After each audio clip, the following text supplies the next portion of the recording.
श्री शिवाय नमस्तुभ्यम। तो भक्तों, आज की कथा है मंगलवार प्रदोष व्रत कथा। किसी गांव में एक बुढ़िया रहती थी। उसके एक ही पुत्र था जिसका नाम मंगल था। बुढ़िया हनुमान जी की परम भक्त थी। वह प्रत्येक मंगलवार को श्रद्धा भक्ति से व्रत रखती थी और हनुमान जी की आराधना किया करती थी। मंगलवार को वह न तो घर को लीपती थी और न ही मिट्टी खोदती थी। हनुमान जी को वह गुड़ गेहूँ के चूरमे का भोग लगाती थी। इस प्रकार व्रत करते हुए बुढ़िया को जब काफ़ी समय बीत गया, तब एक दिन हनुमान जी ने उसकी परीक्षा लेने का विचार किया।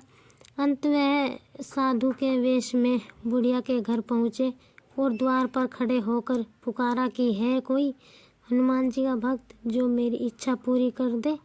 आवाज़ सुनकर बुढ़िया बाहर आई और बोली कि आज्ञा करे महाराज। इस पर साधु वेशधारी हनुमान जी ने कहा कि मुझे बहुत भूख लगी है, मैं भोजन करूँगा, तू जरा सी भूमि को गोबर से लीप दे। यह सुनकर बुढ़िया उलझन में पड़ गई। अंत में उसने क्रमबद्ध होकर कहा कि महाराज, लीपने व मिट्टी खोदने के अतिरिक्त आप जो कहेंगे मैं वो कर दूंगी, लेकिन आज के दिन यह दोनों काम नहीं करूंगी। साधु वेशधारी हनुमान जी ने 3 बार प्रतिज्ञा करवाने के बाद कहा कि अच्छा, तू अपने बेटे को बुला, मैं उसकी पीठ पर आग जलाकर भोजन तैयार करूंगा। बुढ़िया ने जब यह सुना तो उसके पैरों तले की जमीन खिसक गई, लेकिन वह प्रतिज्ञाबद्ध थी। अतः उसने अपने पुत्र मंगलिया को बुलाकर साधु को सौंप दिया। लेकिन साधु वेशधारी हनुमान जी ने कब मानने वाले थे।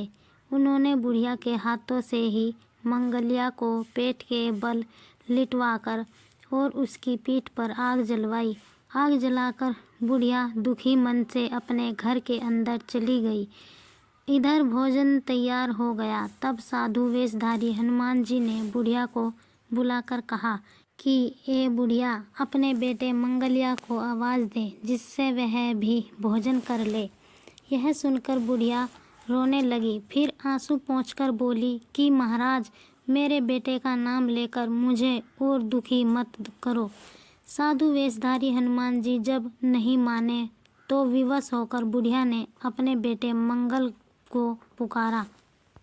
पुकारते ही मंगलिया दौड़ता हुआ वहां आ गया। मंगलिया को जीवित देखकर बुढ़िया को बड़ा आश्चर्य हुआ। फिर वह साधु वेशधारी हनुमान जी के चरणों में लौट गई।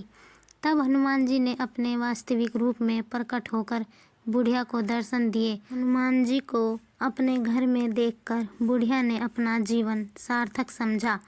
मंगलवार प्रदोष व्रत करने वालों पर रुद्र अवतार हनुमान जी इसी प्रकार कृपा करते हैं। तो भक्तों, यह थी मंगलवार प्रदोष व्रत कथा। आगे की कथा श्रवण करने के लिए हमारे चैनल को सब्सक्राइब अवश्य करें।